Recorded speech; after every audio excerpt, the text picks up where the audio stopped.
Hello, listeners out there on KGRA Radio, digital broadcasting. This is Jason White with my sidekick, Ronnie Leatherman, here on Into the Fire. We are stoked to be here for episode number 3. Ronnie, how was your Christmas? It was good. Good. How about you? Epic.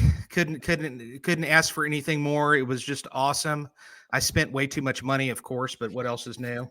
Yeah. And but other than that, it was really good. So did you do anything fun? We went up to my parents on Saturday, actually, and spent the day with them, spent the night. My sister came up and visited. Nice. Did our gift exchange that evening, and then got up Sunday morning, had some breakfast, and then we went to my wife's mom's down on Grand Lake and did the same thing there with her family, and then came back, and everybody got plenty of gifts and had a good time. And so, yeah. How about you?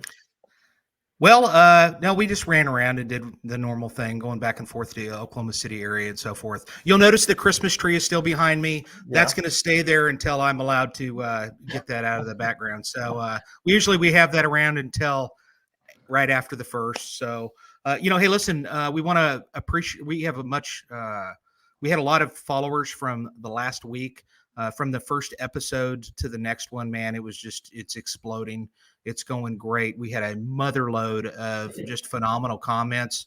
I've shared kind of with Ronnie just the numbers, and it's just insane. So we love it. Last week, we kind of did something fun, a little audience participation, where we had asked people to, hey, feel free to comment over there on the board, the comment board, and tell us where you're from, where you're listening from. That's kind of fun for us, and it kind of prompts me to look up a lot of different places. I will tell you that from last week, we literally had people that were listening to us from South Africa and from Italy, Ireland, and in several places throughout Australia, not to mention all over the country. And so we really do appreciate your kind comments. I know that Jackie Muse, our guest from last week, she's actually sitting in here watching this too. So she just commented the first comment of the day. That's right. She's great. And the comments for her were through the roof. So this week we're going to have a really good guest as well. And that's Kristie Randolph. But before we get to there, I'll tell you, we've both been on the First 48 for many, many years, right, Ronnie? And I want to go ahead. I wanted to ask you something. So no, go ahead.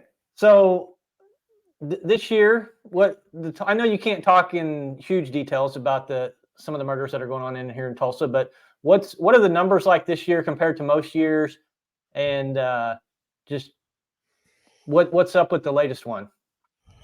Well, the latest one was a shooting that happened at the mall of all places, the largest mall in the state of Oklahoma, and basically it's consistent with most of the other murders, which revolves around stupid.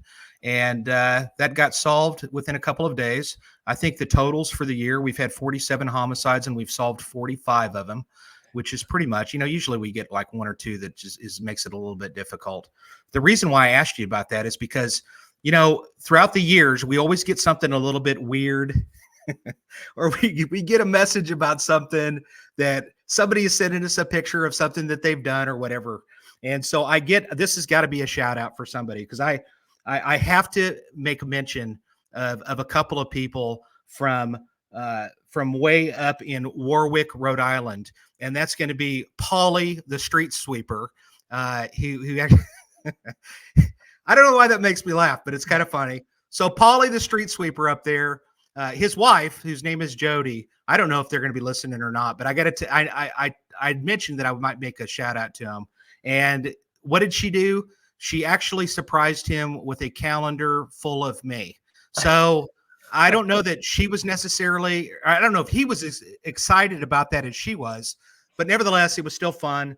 And so big shout out. And they're my honorary #1 fans in the state of Rhode Island. So that's pretty awesome. So, I don't have pictures of it this week, but it's pretty cool. So I guess before we dig into some of this stuff, what was a cool gift that you got or gave, and I guess same thing for the listeners. What's something cool that you guys did for people or someone did for you? Well, I mean, I got a really cool suitcase to take along with me on all my journeys throughout the country, etc. But kind of one of the funnest things was that we play this game called Left, Center, Right, where you Yeah. throw the dice out, and of course it's for money. And we upped our game this year. We actually had dollar scratch offs. So Ooh. the prize pool, the potential was thousands and thousands of dollars, and of course maybe we pulled in like $22, but it didn't matter. It was fun, tons of fun, and that's what we did. So let me start off real quick. Anything else about Christmas that we need to mention? Uh, no, I don't. I think we're yeah. Just I mean, if the people who are listening can send us some comments, that it'll just be interesting Yeah. to see what they did. So no, I'd just say that a cool gift that I got was a national park pass for a year. So I'm going to go Oh, try to visit some okay. national parks next year. And but anyway, no, go ahead. What do you got? And I don't know what that cost, but it sounds cool and it sounds like something I need. So maybe I'll get one of those in the future. So I And don't know. you're getting close to being able to get the lifetime one because you're a little older than me. But you got to be a certain Uh, age before you can get a lifetime one. Okay. Well, I look really good for my age, so but I know I'm getting close. All right. So here we go. We're gonna start this off, and we've got a really interesting show tonight, I think. Like I said, we couldn't be more pleased with all of the people that are signing on, the people that are leaving comments, and it's just really epic, and it's made us feel really welcomed. I mean, for you guys to take the time to listen to us for 54 minutes, that's saying something. And so hopefully we're bringing you good content, and that's the reason why you're sticking around. If you happen to have any ideas of specific guests, and you know what we're looking for movers and shakers, people that are actually not just sitting back and not doing anything. We're looking for people that are basically making things happen and making a difference, not only in the world of criminal justice, but really just in the world in general. Although we're going to have a heavy influence in the criminal justice world for sure. So that's what we're looking for. If you have any guests, I can tell you we got some amazing guests that are coming our way. I mean, tons of them. And I already know that some people are going to know some of them if they're avid watchers of television, because like I said before, I can't believe that we've got some of these people that have agreed, but it's going to be amazing in the future. This next guest, just to set the stage, she has an employee by the name of Taylor Hetty, and I don't know, I don't remember for the life of me where this came about, but one of the things that Ronnie and I have put together, and we put this together, do you remember how many years ago we put that booklet together? Golly, it's got to be 7 or 8 years now. Yeah, long time. And basically how this all came about is there is a homicide booklet that we're not going to get in great depth today. We'll probably talk about that on a future episode. But what we did is, one of the best places for Ronnie and I, when we would drive around and we were doing cases and working here and there and so forth, is just bouncing off ideas as to how we could make things better. And that was all done in the police car. Generally, that's where we did all this. And one of the ideas that I had in my mind was that I wanted to be able to come up with a booklet that we could literally hand to families when we do death notifications. And when we do those, and we did way too many of them actually, but when we would do those, we would give them the information, and we already knew that they're only probably retaining 10% of what we were telling them. And so it just drove me crazy. And so I had this in my brain that I wanted to be able to come up with this booklet and put it together and have all of the information that they would need in this booklet when we handed it to them. So it would eliminate a lot of the phone calls and so forth that we would get on a regular basis. And Ronnie, what is your saying that goes with after we talk about something and we need to do something about it? What was your saying that I would always hear? Yeah, quit talking about it and do it. Right. So that's exactly what we did. Ronnie actually sat down and he put this thing together. We put this booklet together, and I said I wasn't going to talk much about it, but just a little bit more about it. And that is that we put this booklet together, and we've been handing this booklet out to families for 7, 8 years, probably 10. I mean, maybe it's like 7 or 8 years at least, maybe even longer than that, and to hundreds and hundreds and hundreds of families. Not only have we been handing them out there, but everywhere I go throughout the country, I've been handing them out like candy. And so they're now using those booklets in California, North Dakota, Florida, Delaware, and there's multiple Texas, just several places throughout the country where they have stolen my idea because I told them to do that. Steal my idea. It's a great idea. And it makes a lot of sense, and it's just really grown like wildfire. Well, anyway, Taylor Hetty had actually saw something that I had either posted or something along those lines, and she said she wanted a copy of it. And so I'd sent her a copy, and based on that, she said that her boss was really interested in it, and that she was from the Chloe Randolph Organization. And I really didn't know much more than that. And other than when I'd kind of started looking up some stuff on the internet and so forth about it, and I sent her a copy. And then at some point, that's when Kristie ended up reaching out to me. And at some point, she had asked me if I would be interested in being a keynote speaker out in Henderson, Kentucky. And Kentucky is a place that I've spoken at, I think 6 or 7 times up to this point. And I said, absolutely. And her plan was that she wanted to have this out in the park. And that's where they had it each year, where you kind of talk and they read names, et cetera, of other victims of domestic violence. And I said, well, Kristie, it would be better off if you had me come out there, and maybe we could look at having an arena, and let's just load it up, man. I'm talking hundreds of people. I'm much better with hundreds of people in an audience as opposed to a handful. And so that's what we did. I went out there, I met with her, we went all over, we did a lot of media events. And I think at the end of the day, I think we ended up with 250 people, which was pretty that's Kristie right there. And we ended up having this event, and she put it at the Henderson Community College. And it was really, really a tremendous experience. And so really, I don't want to waste much more time. I want to talk to Kristie Randolph and bring her on. Kristie. Hello. My friend, Hello. my friend from Kentucky. How are you? We are great. I was just mentioning a little bit, and I know you were listening backstage, and you were listening in reference to how we kind of met, etc. And I think it was 250 people, wasn't it? Something along those lines? It was. But I got to correct something. Taylor, I was not Taylor's boss. Taylor worked in Herbie McKee's office, the Commonwealth Attorney's office, and we Oh, worked that's right. together through the court systems. But I'm going to use That's that right. angle that I was her No, boss. that's right. And I do remember now. That's right. Yeah, And so hopefully they're using that booklet, or they came up with their own. I know she was working on it, so that's the goal. yeah, they're working on it. Okay, so I really didn't want to tell the story. I wanted you to kind of briefly tell us a little bit about how this all started. The Chloe Randolph Foundation, or organization, that is. Well, Chloe's my daughter, and unfortunately, March 23rd, 2019, in Henderson, Kentucky, she was brutally murdered, almost to the point of execution style, by her estranged soon-to-be ex-husband in his apartment. They had a then 9-month-old son, Slim, who we have adopted, her father and I, and he's 5 going on 50. And Chloe growing up was just she was all about life. She was energetic. She was smart. She was intelligent. Her original goal was she was going to be an attorney because she loved SVU, the sexual crimes unit. And she would have been really good at being an attorney because she loved to argue, but she could never beat me. And I always told her that.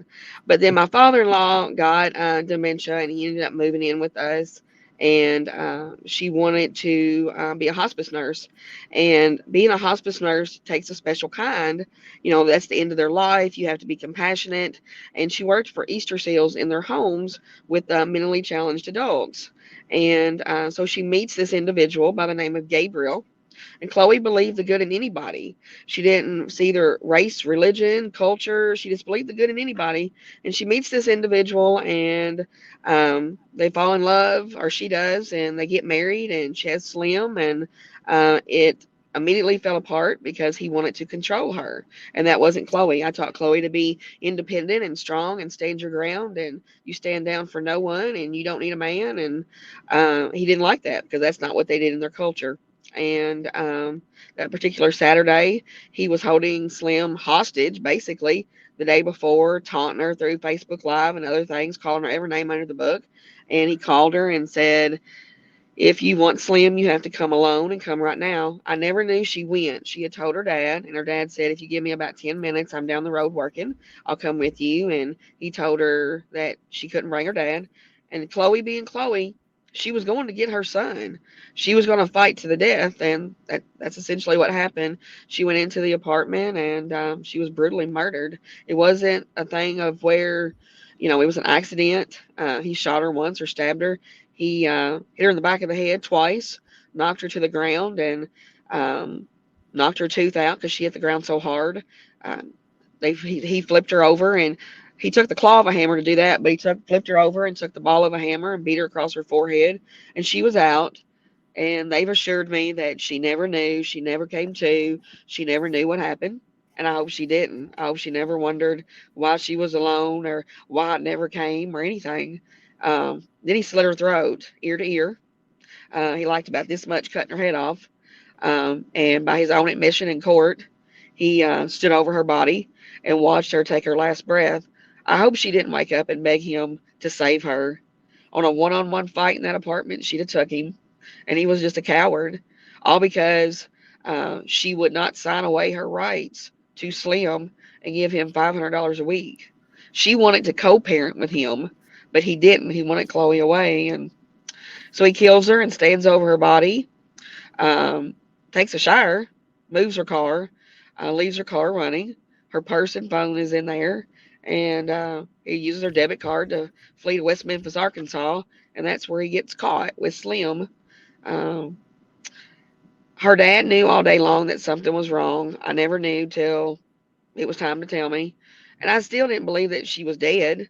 I said, maybe she's upset, maybe she's angry because Saturday was her day off, and I had taken her brothers, Brecken and John Michael, to a movie, and I get a call that I needed to come to the police station. And when I got there, after I'd called my brother to come, and I told him, I said, you are to go where John Michael and Brecken are. You do not tell them anything's wrong. You take them home.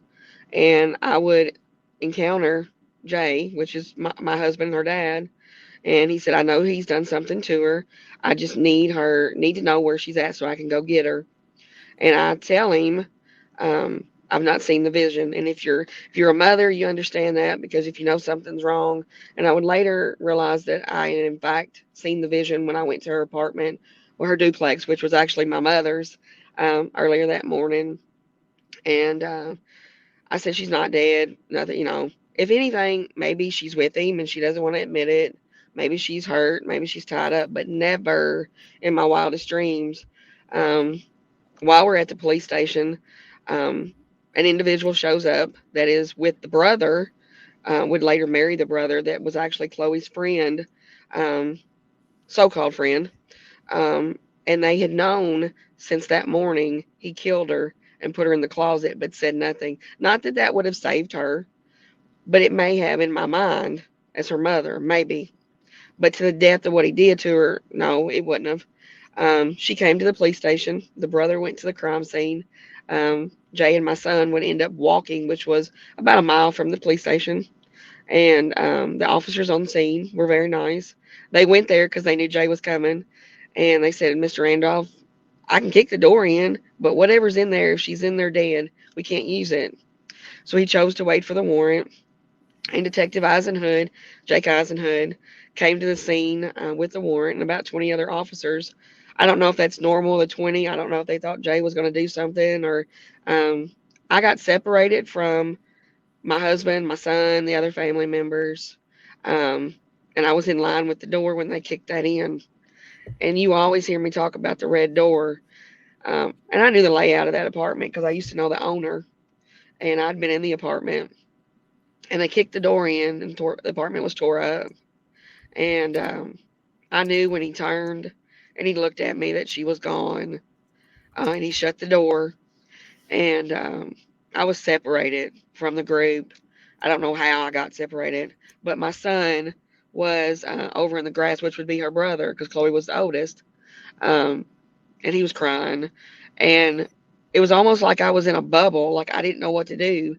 Um, Jay would walk up to me and he said, he's killed our baby. What do we do? And I knew right then that as her mother, as their mother, as his wife, that this was the point that I had to, regardless, had to be strong. And I immediately went into, where is Slim? Where's her car? Her car had been running since that morning because he moves her car at around 9:30, 10 down the street. Um, Slim is in West Memphis.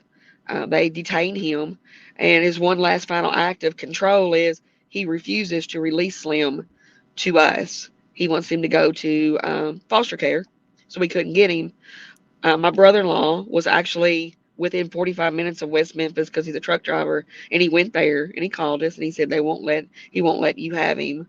And so Slim, who had never been away from any of us, spent 3 days in foster care. That's on a Saturday. Saturday evening, I would have to go home and tell her brothers their sister's gone because Chloe was truly her brother's keepers. And it was, it still didn't, you know, they tell you, but it still didn't dawn on me.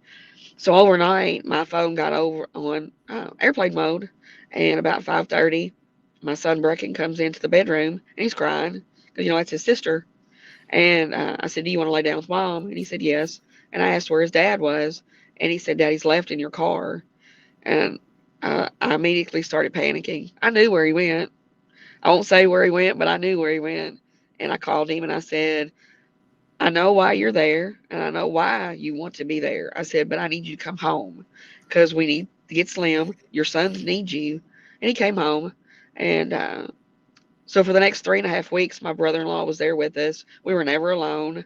The amount of support that we got, people that I didn't know that, sent us meal train support. Henderson was great.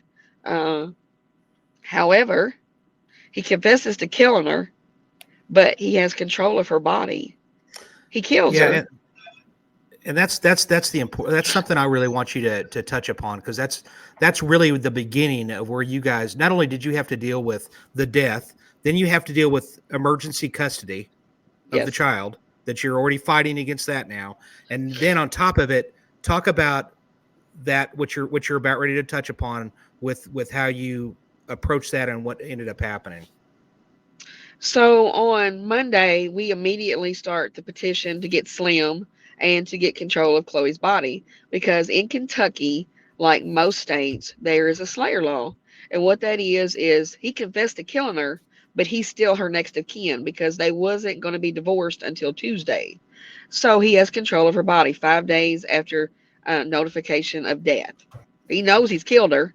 Uh, so our estate attorney for her state didn't even know this law in Kentucky existed. So we petitioned the court for her body. We petitioned the court for Slim. Monday afternoon, we get told by who was the family court judge, Judge Sheila Ferris, that we can go to West Memphis and get Slim the next morning. However, we have to wait for him to decide if he's going to exercise his rights or waive his rights. He didn't either. And I prepared her brothers for, okay, he can take control of her body. He can burn her body. He can do whatever. Luckily, he didn't, because that would have been another slap in the face. So at the time, our representative was former Judge Rob Wiederstein, and we went to him immediately and asked him to investigate how we changed the Slayer law. So he researched in New York, and he used that for Kentucky. And every state has one. Some have been amended, some haven't. So when the session came back in, which would have been January 2020, but we immediately started in at her death and working on it. And they started writing up 2 different versions. So when session opened in January 2020, they kicked it right off. Judge Wiederstein, former Judge Wiederstein, wrote it, but Senator Robbie Mills, who presented it in the House and in the Senate. And so COVID happens, and it proceeds quickly because they knew that was something that needed to be changed.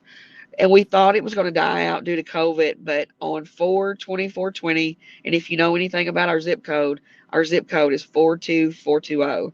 And I just thought that was really cool that on that date it got put into law. So it's called the Chloe Randolph Act.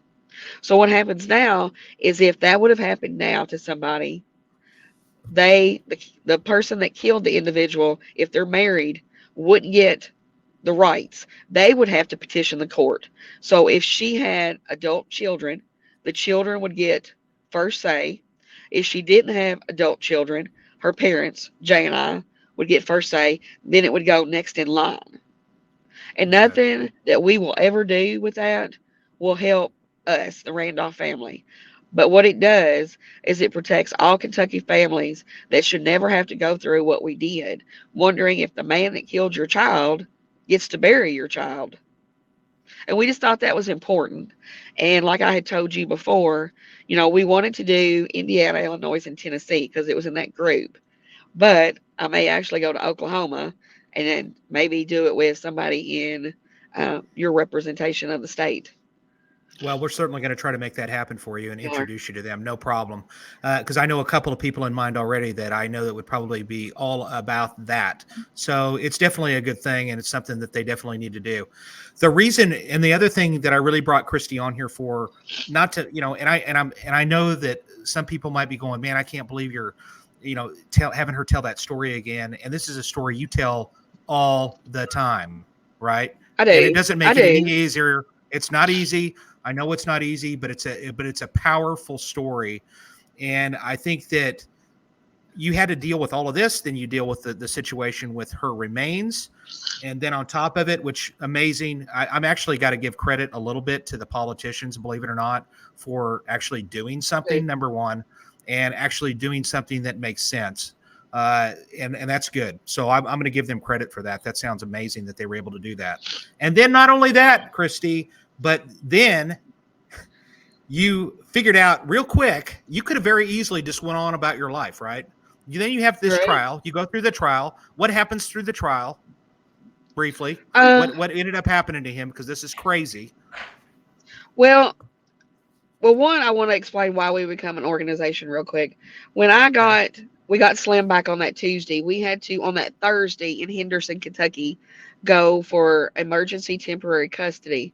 And it was me and Jay and my brother in law, Mark, and we were on the third floor that I'm on all the time now.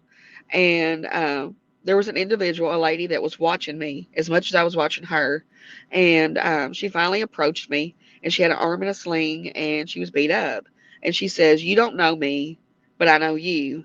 And I don't want anything from you, but I need you to know this, that Chloe saved me that night because I had been beat up every night. But when it came out that she died, Chloe saved me because that gave me the fortitude to leave." On the Sunday, when I got my phone off airplane mode, there were 600 messages, voicemails, voicemails, text messages, whatever kind of communication. 75 of those were for victims, men and women, asking me for help. I couldn't even help myself, let alone help someone else. That was the decision we made on that Thursday, that if we were ever going to do anything to help victims and Chloe's legacy was going to stand for something, that was it. I always tell everybody there was two ways we could have handled it. We did absolutely nothing, rolled over, played dead ourselves, and her death would have been in vain, and every victim after that. Or, as hard as it is, was, it will always be, stand our ground and let victims know they have a voice. So we're in the middle of going towards August of 2019, which would have been his first hearing to go to trial. Didn't go to trial. Every month to December of 2019, it got postponed. Then we get someone that says, "Hey," his attorney at that time, out of Owensboro, "we'll give, how about 10 years in manslaughter?" We thought that was a slap in the face, and we said no. So we roll into January 2020, right before COVID hit, and he wants to fire his attorney and hire new ones. And Judge Wilson, Karen Wilson in Henderson, said, "No, you're going to trial." Well, if we didn't allow it, then he could come back and say that we didn't give him his amendment rights. He was violated in some way, and we didn't want that. We wanted everything to be done so he couldn't say anything. So now we're postponed 6 months, which we would have been anyway due to COVID. So we, every month it's something. And we get to uh, March of 2021. I'm at my office when then at that point, the Commonwealth attorney was Bill Markwell. And he comes to my office and he wants to have a conversation about Chloe's case. He didn't even know her name. He hadn't even read the file. Detective Jake Eisenhood knew everything front, back, center, in between about that case. And we talked daily. And he said, well, We might can get 10 years in this. No, I want to go to trial. Her dad was very adamant. And he said, so Bill Markwell's talking to me. He says, well, you talk with Jay. I said, I'll talk with Jay. I said, but I know his answer. I said, we didn't get to ID Chloe at the crime scene because there was so much blood. I said, I want to see the crime scene photos. He said, no, you don't. I said, yes, I do. I said, you give me those photos. I said, and I'll have a conversation with Jay. I already knew the answer because I already knew my answer. It was no. And he produced them the next day. And he tried to say that it was a crime of passion. It was justified. So I get to the one where her neck is cut down to my knuckles, and they move her body, and it flips back. So I hold that picture up, and I said, so this is justified. I said, this isn't an accident. This isn't things got out of hand. He intentionally meant to do that. I said, so the answer is no. I said, I don't have to ask Jay. The answer is no. So we went through the summer. We get to August. They have a hearing. I can't remember the name of what it was called, but it was the detective from West Memphis, Arkansas, our detective, and then the officer that responded. And they only did that, in my opinion alone, to appease us because they already knew what they were going to do. They took a plea deal against our wishes. Because, see, in Kentucky, if you went to trial and he got 20 years, it's 20 years, but he may serve 60 because he may continuously get flopped, is what they call it. At least you tried. You didn't do nothing. You took a plea deal to keep your record at the percentage that it was because he hasn't taken anybody in a murder situation to trial since 2002. But he would take somebody over weed and drug paraphernalia. So, Kristie, So, I was I'm sorry. looking today. Can you give maybe the people a little context? That sounds crazy to me that you're dealing with that with the DA's office or whatever it's called there in Kentucky. But I don't know if the numbers I looked up today were just the city of Henderson or the whole county. But basically, from 2007 to 2022, there was usually 1 or 2 murders a year is all that they were dealing with. There was one year there was a bump all the way up to 7, but unless I'm That wrong, it's sounds not like about right. they weren't overwhelmed with murders. No, they were not. No, they Okay. were not. Um, it would. I don't under. I still don't understand why he wouldn't. It was a slam dunk case. Uh, so he appears at my. Okay, we go to court September 23rd, 2021. 10 days prior to that, Bill Markwell appears at my office, knocking on the door. I'm coming in the back door. He's knocking on the front door. For some reason that morning, I sensed something was off. I opened the door. He's waving this piece of paper, and he says, we got what we wanted. We got murder. He was fixated on convincing us that the word murder is all we wanted. First and foremost, I don't care if this man got 80 years. It wasn't bringing my daughter back, but he deserved what he killed my daughter the way he did. He deserved more than what he got. So he says, he lied. He said, we got 20 years for murder and 10 years for tampering with 2 counts of physical evidence for moving her car and moving her body. Because after she's dead, he drags her body back to the closet, throws the murder weapon, the hammer and the knife, under her body. And I wouldn't agree. I didn't sign nothing. I wouldn't agree. I called her dad. So we get to September 23rd. They were so worried that there was going to be a riot, I guess. They closed the courthouse down about an hour and a half before it was time for us to come in. So the only people allowed on that floor was me, her dad, her brothers, her 3 brothers. On a live circuit to the family, they were on there, my attorneys. And then we had family outside, of course, the news crew. And normally in a situation in Kentucky, you plead guilty. They bring you back 30 to 45 days later. And they assess you in that time frame of where you're going. No, he pled. They did it. He says, "Or do you want to do an impact statement?" I didn't need to write it. I knew what I was going to say. And he was out of Henderson in an hour because they had him sequestered because he caused such an issue. You had individuals in there that it was a riot every day. They would not let this man look at me in my face. They turned his back to me, which I thought was disrespectful because I have on heels. If I wanted to, I could have hit him over the head. But you did not allow him to look at me. He needed to face her family. He couldn't even call her by name. When the judge asked him what he did, I killed her. Who's her? My wife. Slim, to this day, he still doesn't call him by name. He didn't want Slim. He wanted that as a tool. He refers to him as the kid. He has no rights to Slim. His rights have been terminated. But here was your opportunity to show victims they matter and they have a Yeah. voice. And you failed them. You failed us. You failed your police department, who worked tirelessly. I don't have an issue with Henderson Police Department or Detective Jake Eisenhood or Detective Shannon Troutman. They did awesome. They know they do. We have this special bond that we still talk each day. But you failed them, all because you didn't want to take the time and put in the effort to go to trial. So, based on this, you get to a point, all those people coming to you, and then you put together the Chloe Randolph Organization. And what is it that you do for people right now? And you don't, it's not just for women, it's for victims of domestic violence. Yes. Women and men. That's right. So I am your person. So if you was to call me right now, because I take calls all night long from Henderson Police Department, Sheriff, other organizations, I'm going to respond. And if I need to put you in a safe house, which we don't have a safe house, so I have to find somewhere to put you, that's what I do. And then I'm with you through the EPO process, which is an emergency protective order, until it gets to court within 14 days. That either becomes a DVO, domestic violence order, or IPO, intimate partner order. And then I'm with you from the start, the middle, the end, to if we need to get you to therapy, if we need to get you to a job, if we need, whatever we need to do for you to have support unconditionally, to know you matter, you have a voice, and to be free of abuse on your journey with your children.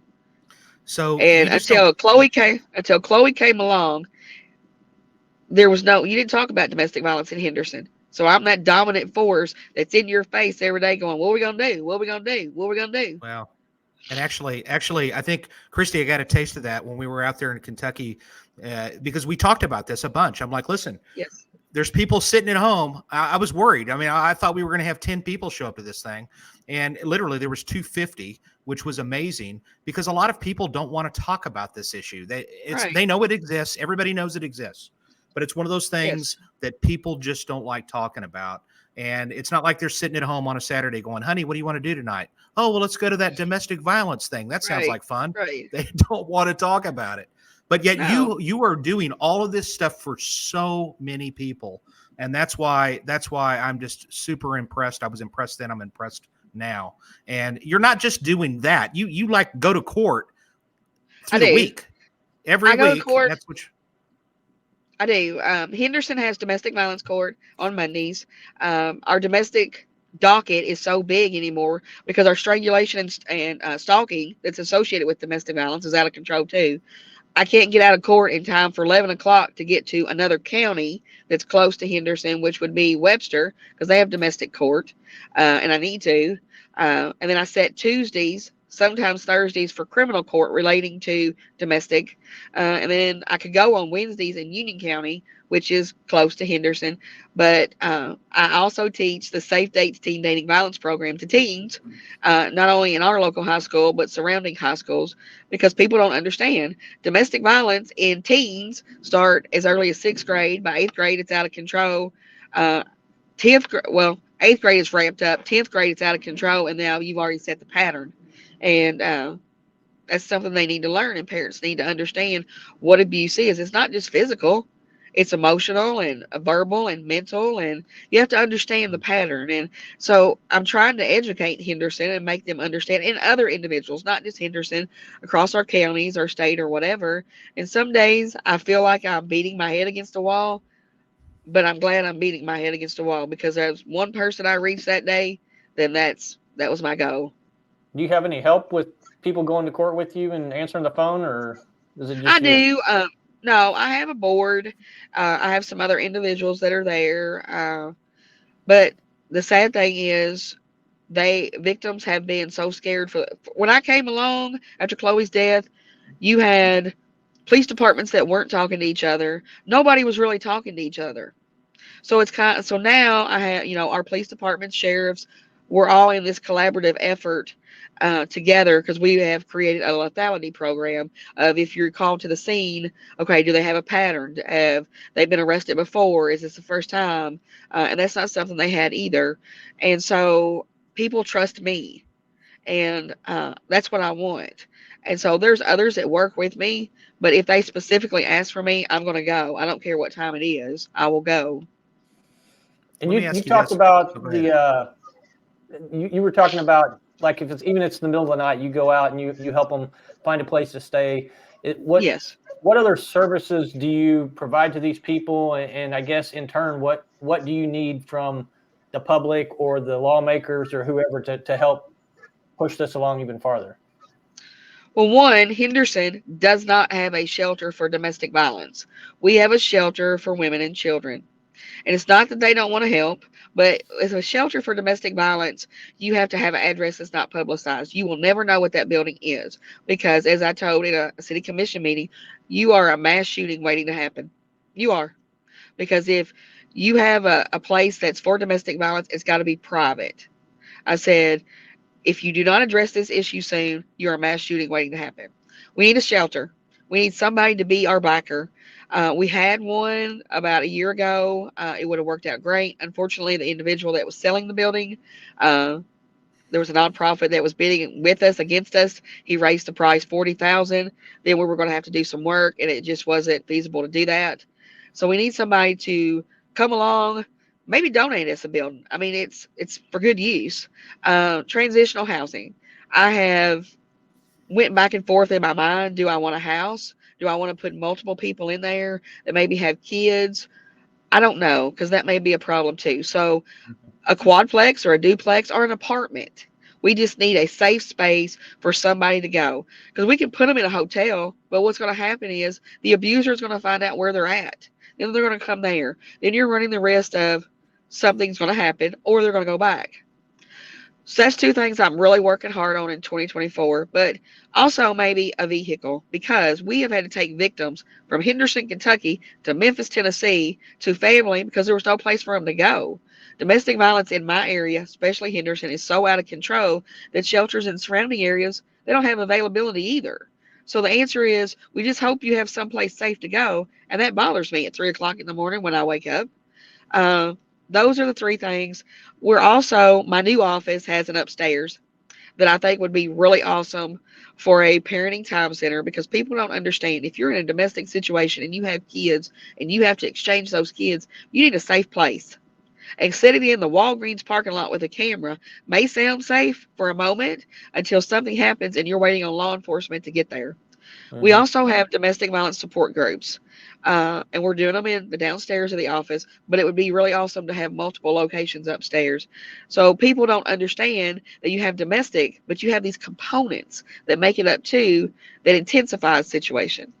So we have a lot of things that we're working on. We How also about stuff have, like clothing, hygiene items? Is yes, that stuff that comes up?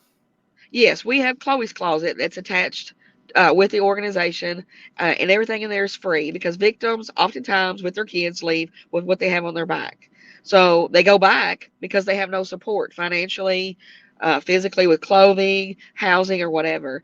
So we need personal hygiene items, laundry items, cleaning items, gift cards. And why I say that is if we've got somebody out of their situation, we've gotten them a job, they have no money, well, they can use gas cards, $10, $15, or even $10 or $15 for food so they can get to work, get their lunch, whatever, and just things like that. And obviously, monetary donations would be awesome too, because we're still a newer organization. We do not receive federal funding yet. That's something I want to work on, but we need a grant writer for federal grants, because you have keyword indicators that we can do local grants, but with those bigger ones, you need somebody that has experience. And in order for us to continue to grow, we need federal funding. We have private donors. I'm at an event right now. Actually, I'm away from it, but it's something that they're doing for the organization. So we have local funding, private donors. We do our own events too. But you just have to understand to have something like this requires money, and I'm going to do whatever I have to do to make sure that we're successful. Hey, I got a quick question, Kristie. All right. Do these states, like Kentucky or the other states, because you research this stuff throughout the country all the time, do they not require the state to kind of fund some of this in some way, shape, or form? Or They does that make do, sense? and they do, but you become a new organization. You have to one prove your worth, you have to prove your stability, and you have to work towards it. And so we're working towards that. And we have applied for a state grant, and I'm pretty confident that we're going to get it. But VAWA, which is Violence Against Women Act, that's your federal funding. Funding that's your 10, $15 million that we would love to have. That if we couldn't get a building for shelter, we could build it. You know, I'm sure hopefully somebody's watching this that, could, maybe donate their time for to maybe refurbish our upstairs for what we want to do with that, or they have some ideas. And I would love to, I would love to hear it, because everybody thinks it doesn't exist until it affects your family. Mm-hmm. Yeah. So Well, I'll tell you what. I think that I don't think that you have any unreasonable requests, and I'm sure that there are plenty of people that are located in that tri-state area of Illinois, Indiana, or Kentucky, or even Ohio, or other states that are near you, Tennessee, etc. That I'm sure that there's plenty of people, and hopefully somebody will be listening in on this, and they're like, well, heck, I could help with that, and that'd be perfect. yeah. So that's awesome, and that's one of the reasons that I I think that the viewers are going to know the reason why I brought you on here. If they haven't seen by now how much of a difference that you have made, where very easily you could have just sat back, went about your life, and just tried to move forward, but you didn't do that. This is a full-time and overtime gig that you've just accepted, and I'm sure that that's not easy for you and Jay to continue to maintain every day. So I don't know. It's you've done a whole lot, and I've got tremendous respect. I What was, would I you always want to? tell No, go ahead, Ronnie. Huh? I was just thinking, you said how this is, everybody knows this exists, but nobody wants to admit it or talk about it. However you've worded that, was there signs that you and Jay saw early on in their relationship that you would maybe let other people know, hey, if you see signs of this, that, or the other, to don't be afraid to say something. Obviously, adults are adults and they get to make their own decisions in life, but people always need help. So is there anything that you could advise people to be on the lookout for? Well, in Chloe's case, we never knew that she was being abused, and that surprised me. But as we go through this journey, I understand why. Because Chloe was somebody that was independent and strong, but it doesn't matter. You can be a CEO of a company, or you can work at McDonald's. If you're being abused, you're being abused. And most people think it's shameful to reach out and ask for help. So he was controlling in the fact, something as simple as this: she was pregnant and loved Papa John's pizza.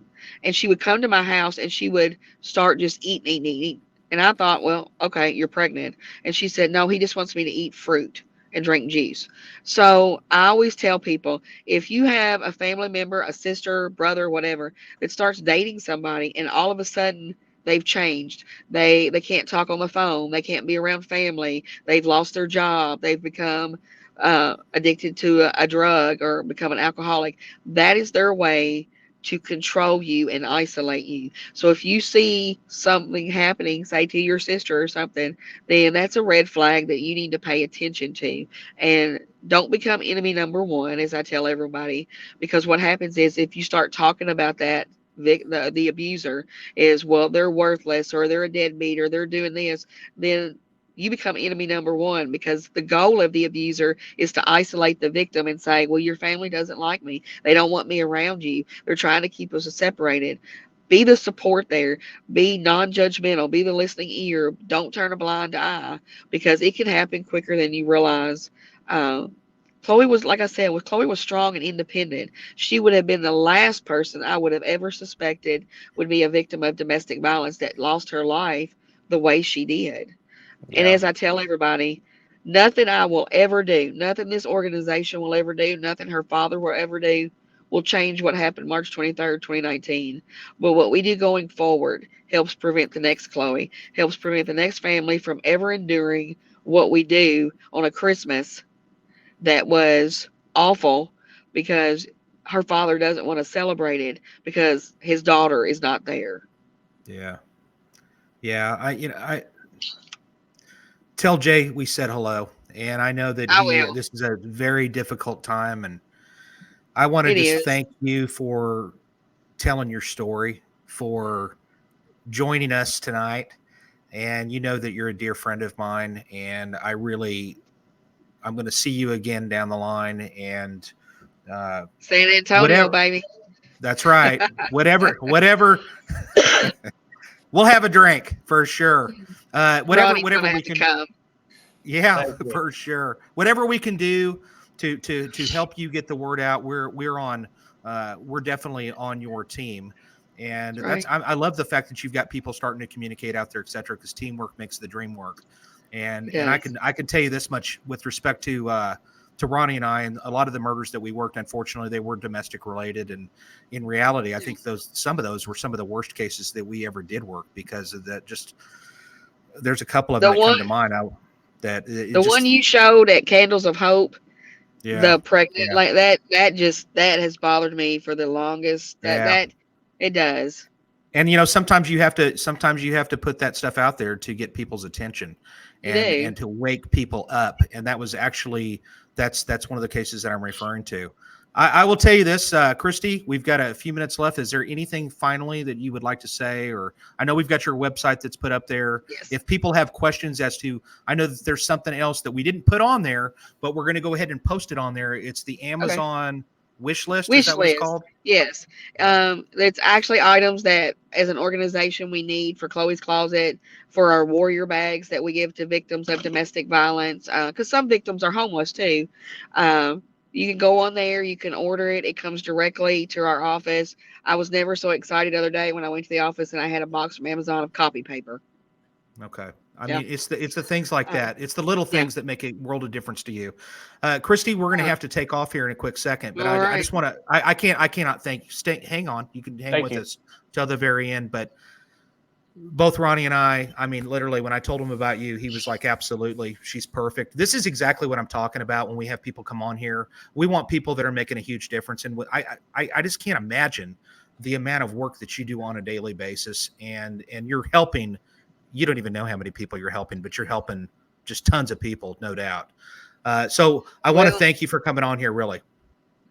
Well, if you are a victim of domestic violence and you're seeing me tonight, please reach out to me and know that you have a voice and that you matter.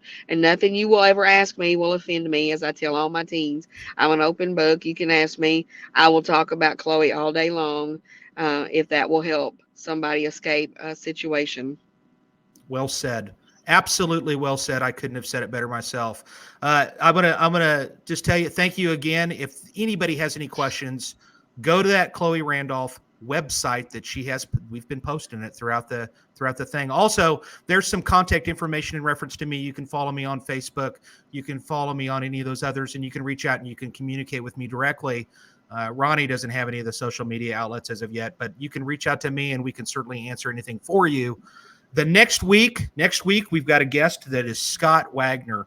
He's a retired crisis negotiator / homicide detective with, I can't even believe his success rate, but it was a 95% success rate with New York City Police Department in North Manhattan.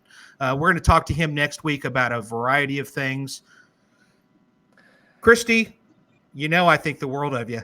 I'm so happy that you're here, and get back to that benefit and do your thing. To all of the listeners, thank you once again for joining us. We can't do this without you. If you don't watch us, then nobody's going to have us on. So keep tuning in, keep listening, and let's make these numbers just go crazy. Thank you again. Yeah, we'll see you next week. Thank you again.